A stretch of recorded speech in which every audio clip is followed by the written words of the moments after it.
Tolong ayat ini disimpan dan dihafal di surat Maryam ayat 59 dan 60. Bagaimana orang yang sudah tinggalkan salat dan sibuk hanya mengikuti hawa nafsunya, na'udzubillah, akan Allah sesatkan mereka, sengsara dalam kehidupannya. Yang kita sudah tahu hikmah daripada Isra Mi'raj, kita mengambil ibadah salat yang menyambungkan hati kita kepada Allah.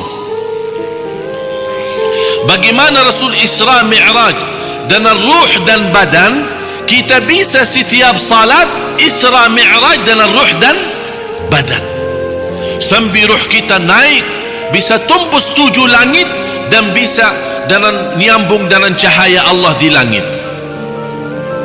Itu salat orang mukmin yang luar biasa.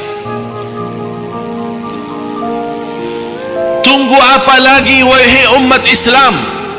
Allah memberikan tanda besar keagungan salat sampai Nabi Muhammad sallallahu alaihi wasallam disuruh naik 7 langit dan bertemu dengan Allah.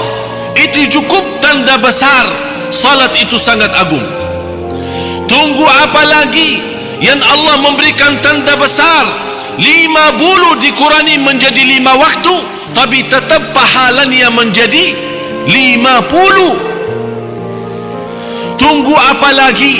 Dengan kemuliaan salat, orang bisa salat dengan sempurna, bisa nyambung dengan cahaya batinnya, dengan cahaya Allah di langit yang ketujuh. Tunggu apa lagi? Dengan salat yang nikmat, dalam salat yang sempurna, segala masalah kita lahir batin dunia akhirat bisa selesai. Orang yang tua salat, yang sakit salat, yang kecil salat, yang cacat salat, yang miskin salat, yang kaya salat, semua menjadi sama-sama di hadapan Allah. Apakah saat kita salat disuruh luruskan saf semua sama-sama kan? Pejabat, yang kaya, yang miskin sama di satu saf. Tak ada istilah saf. Ada misal di satu saf, jadi yang berjabat maju sedikit, yang miskin mundur sedikit. Tak ada, semua rata-rata. Cuba lihat bagaimana gambaran orang-orang yang Allah menganugerahkan hatinya menjadi ahli salat. Bagaimanapun kesusahan mereka, bagaimanapun apa yang dihadapi, dalam kondisi apa saja, tapi mereka tetap salat. Ini salah satu gambaran. Dan banyak gambaran yang lain yang menunjukkan bagaimana orang-orang yang begitu agungnya baginya adalah salat. Coba lihat di mana posisi mereka, di atas gunung.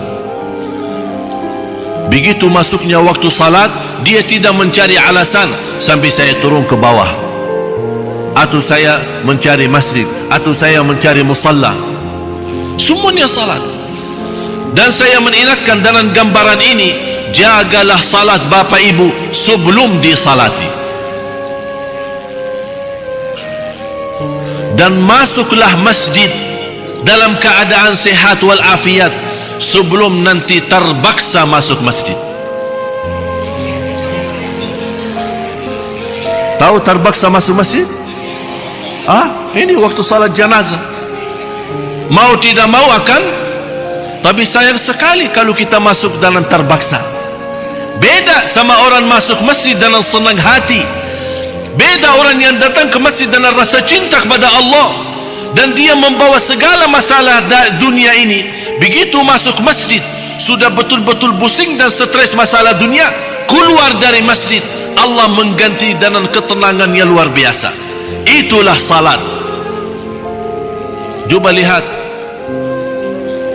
bagaimana ini sibuknya orang salat, fikirannya ada Allah dan menghadap Allah. Ada orang fikiran bacarannya, ada orang fikiran makanan, mie goreng, jus apa, ada orang fikir macam-macam. Padahal sama-sama satu saf. Kenapa bisa mereka berbeda dalam salat padahal sama-sama satu saf, rapi dan tertib rapat? Karena sebelum mereka masuk salat, persiapannya pun berbeda.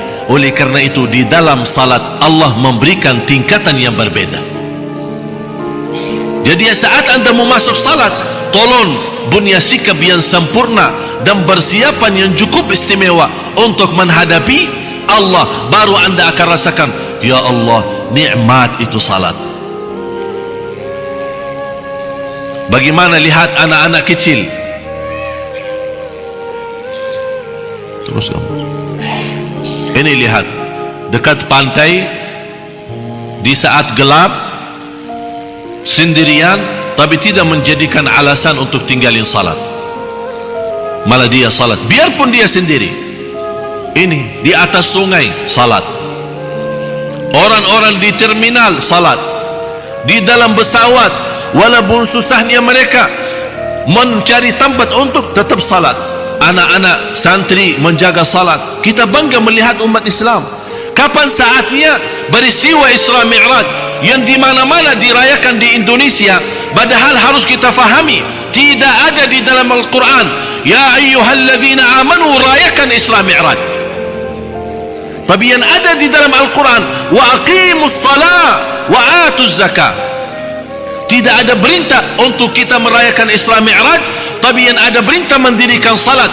Silahkan kita berkumpul dalam acara Isra Mi'raj, tapi harus kita lebih utama daripada merayakan Isra Mi'raj, memakmurkan masjid, menjaga salat, supaya kita memberikan tanda Isra Mi'raj bagi kita bukan setahun sekali, tapi Isra Mi'raj 5 kali dalam sehari. Ini lihat, turunnya hujan, habis gempa bumi, hancur rumah mereka, tapi tidak menjadikan alasan musibah yang dihadapi oleh mereka, tetap salat. Tidak ada posisi, tidak ada tempat di antara bis-bis, di atas bis, di dalam bis, mereka tetap jaga salat. Orang yang cacat, yang punya uzur, bisa diam di rumah dalam alasan, ya Allah saya tidak bisa bergerak, biarpun dia pakai kursi roda, tapi tetap dia ingin berkumpul dalam jamaah agar mendapatkan kemuliaan dan ridha Allah subhanahu wa ta'ala. Cuba lihat kondisi mereka. Allahu Akbar.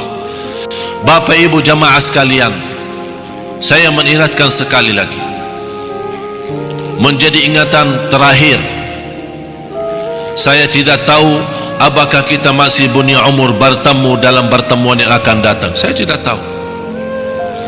Tapi kalau Allah mengizinkan kita bertemu lagi, mudah-mudahan dalam keadaan lebih baik.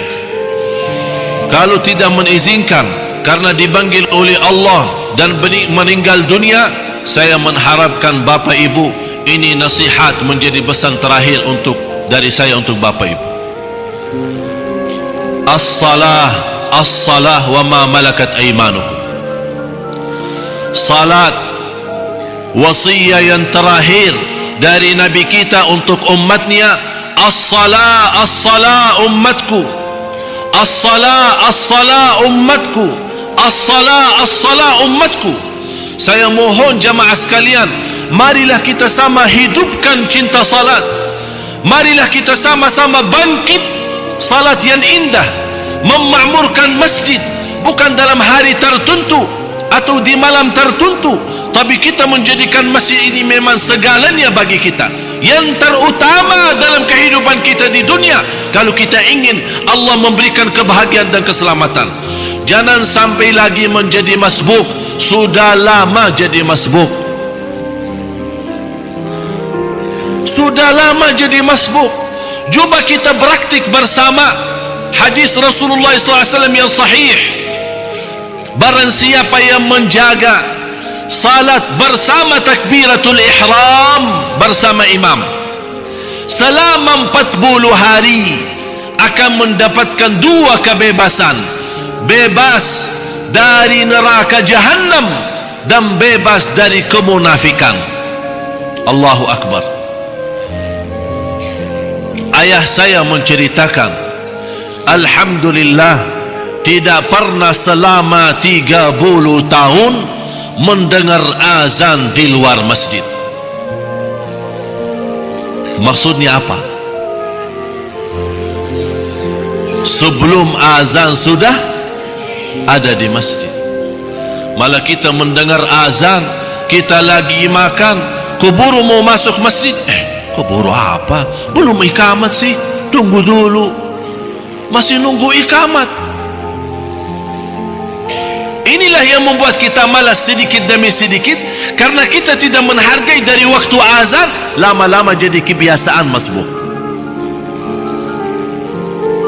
Padahal ada seorang salih telat, bukan masbuk 1 rakaat, takbirah ihram tidak bertemu dengan imam, sakit 3 hari. Orang datang silaturahim, kenapa sakit? Kamu belum tahu apa yang hilang kepada saya. Apa? Takbirah pertama kemarin saya tak ketemu. Saya waktu di Masjid Nabawi, ada seorang tua di saf yang kedua, umurnya usianya 80 tahun. Saya duduk sama beliau antara maghrib sama isya.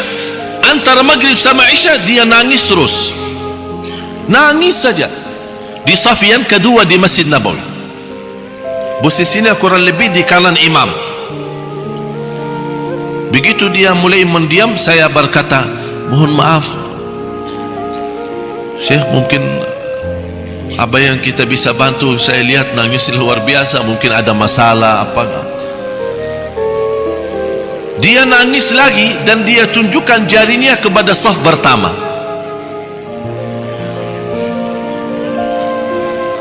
Habis salat isya, dia panggil saya. Dia bilang, anakku, biar kamu tahu saja, yang membuat saya nangis karena 60 tahun tidak pernah tinggali saf pertama. Jadi saya cuma tadi batal wudu, saya ambil wudu lagi, balik lagi, diambil tambah saya sama orang lain. Membuat dia nangis antara maghrib sama isya. Kita masbuk, kita ketiduran dari salat, kita tidak salat, biasa aja, biasa aja. Na'udzubillah. Mudah-mudahan dengan doa kita bersama, InsyaAllah Allah rubahkan keadaan kita menjadi lebih baik. Dalam niat saya mendapatkan pelajaran, satu langkah pertama untuk menuju kebaikan, innallaha la yughayyiru ma biqaumin hatta yughayyiru ma bi anfusihim. Allah tidak merubah nasib satu kaum kecuali mereka nawaitu. Jadi langkah pertama, nawaitu untuk menjadi yang lebih baik. Yang kedua, saya mendapatkan satu pelajaran menjadi penghalaman bagi saya. Setiap proses perubahan dengan sedekah yang luar biasa, Allah memberikan perubahan yang luar biasa. Demi Allah Bapak Ibu, sedekah itu bukan main-main. Apapun yang kita ingin dalam proses perubahan menjadi lebih baik, saya yakini sedekah memang dahsyat. Oleh karena itu Allah mengkaitkan sedekah dengan salat. Alladzina yuqimuna as-salat wa mimma razaqnahum yunfiqun. Bapak Ibu, sebagian besar dari semalam sudah i'tikaf dan salat malam, sudah salat subuh bersama, salat duha, berapa macam ibadah kita laksanakan. Apalagi sekalian sama-sama di majlis ilmu yang insyaAllah diberkahi Allah subhanahu wa ta'ala dan menjadi saksi baik. Fantas, sebelum saya menutupi doa untuk kita semua, marilah kita sama-sama tutupi dengan sedekah.